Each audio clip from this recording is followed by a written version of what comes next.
December 30వ తేదీ వైకుంఠ ఏకాదశి పాటించాల్సిన నియమాలు ఇవే. అప్పుడే కోటి రెట్ల పుణ్యఫలితం. ఈ నెల డిసెంబర్ 30వ తేదీన మంగళవారం నాడు ముక్కోటి ఏకాదశి వచ్చింది. దీన్నే వైకుంఠ ఏకాదశి అని కూడా అంటారు. ఈ ఒక్కరోజు చేసే పూజలకు కోటి జన్మల పుణ్యఫలితం లభిస్తుందని శాస్త్రాలు చెబుతున్నాయి. ఈ ముక్కోటి ఏకాదశి నాడు వైకుంఠ ద్వారాలు తెరుచుకుంటాయని, ఆ రోజున స్వామివారిని దర్శించుకుంటే మోక్షప్రాప్తి లభిస్తుందని భక్తుల నమ్మకం.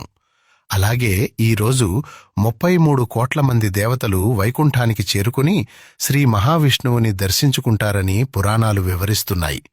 కాబట్టి ఈ పవిత్రమైన వైకుంఠ ఏకాదశి నాడు మనం కూడా విష్ణు దేవాలయానికి వెళ్లి శ్రీ మహావిష్ణువును దర్శించుకుంటే విష్ణుమూర్తితో పాటు ముక్కోటి దేవతల అనుగ్రహం కూడా సులభంగా లభిస్తుందని విశ్వాసం. ఇంతటి మహత్తరమైన ముక్కోటి ఏకాదశి నాడు పాటించాల్సిన విధి విధానాలను ప్రతి ఒక్కరూ ముందుగానే తెలుసుకోవాలి. మన శాస్త్రాల ప్రకారం అన్ని ఏకాదశుల కంటే ఈ ఒక్క ఏకాదశికి మాత్రమే అనేక రెట్లు అధిక పుణ్యఫలితం ఉంటుంది. సాధారణంగా దేవాలయానికి వెళ్ళినప్పుడు తూర్పు ద్వారం ద్వారా స్వామిని దర్శించుకుంటాము. కాని వైకుంఠ ఏకాదశి నాడు మాత్రం విష్ణు దేవాలయాల్లో ఉత్తర ద్వారాలను తెరుస్తారు. ఈ రోజున ఉత్తర ద్వారం ద్వారా ప్రవేశించి స్వామివారిని దర్శించుకుంటే పునర్జన్మ ఉండదని, వైకుంఠ ప్రాప్తి కలుగుతుందని నమ్మకం. అందుకే ఈ ముక్కోటి ఏకాదశి నాడు ప్రతి ఒక్కరూ తప్పనిసరిగా వెంకటేశ్వర స్వామిని పూజించి కనీసం ఒక పూట ఉపవాసం ఉండాలి. అలా భక్తితో ఆచరించిన వారికి సంవత్సరం పొడవునా స్వామివారి అనుగ్రహం ఇంటిపై నిలిచి ఉంటుందని పెద్దలు చెబుతారు. వైకుంఠ ఏకాదశి రానున్నదంటే 1, 2 లేదా 3 రోజుల ముందే మీ ఇల్లంతా బూజు దులిపి శుభ్రం చేసుకోవాలి.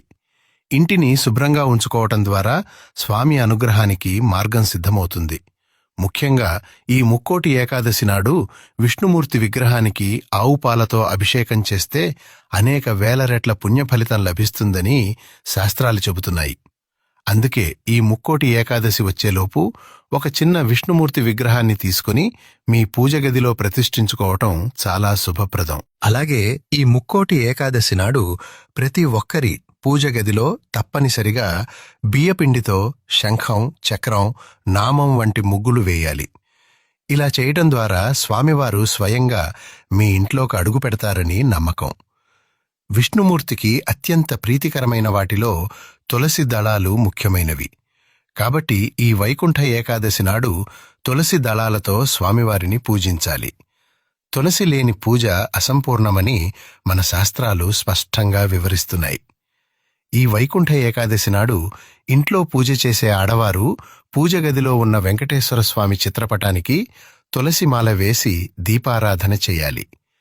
ఈ ముక్కోటి ఏకాదశి రోజున ఎవరు భక్తితో తులసిమాల సమర్పించి పూజ చేస్తారో అలాంటి ఇళ్లలో లక్ష్మీదేవి స్థిర నివాసం ఉంటుందని పెద్దల నమ్మకం. తద్వారా కొత్త సంవత్సరం మొత్తం డబ్బుకు లోటు లేకుండా ఇల్లు కనకవర్షంతో నిండిపోతుంది. అదేవిధంగా ఈ ముక్కోటి ఏకాదశి నాడు పిండి దీపాలు మాత్రమే వెలిగించాలి. సాధారణంగా కుందుల్లో దీపారాధన చేస్తాము. కానీ వెంకటేశ్వర స్వామికి అత్యంత ప్రీతికరమైనవి పిండి దీపాలే. కాబట్టి మనస్ఫూర్తిగా 2 పిండి దీపాలు వెలిగించి ఆవు నెయ్యితో దీపారాధన చెయ్యండి. స్వామివారికి నైవేద్యంగా వడపప్పు, బెల్లం పానకం, అరటిపండ్లు సమర్పించాలి.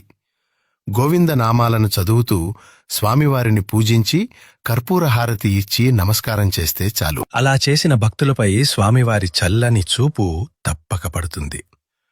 ఉదయాన్నే ఇంట్లో దీపారాధన పూర్తి చేసుకుని మీకు దగ్గరలో ఉన్న విష్ణుమూర్తి దేవాలయానికి వెళ్ళాలి. సంవత్సరానికి ఒక్కసారి మాత్రమే ఈ వైకుంఠ ఏకాదశి నాడు విష్ణు దేవాలయాల్లో ఉత్తర ద్వారం తెరుస్తారు. కాబట్టి ఈ వైకుంఠ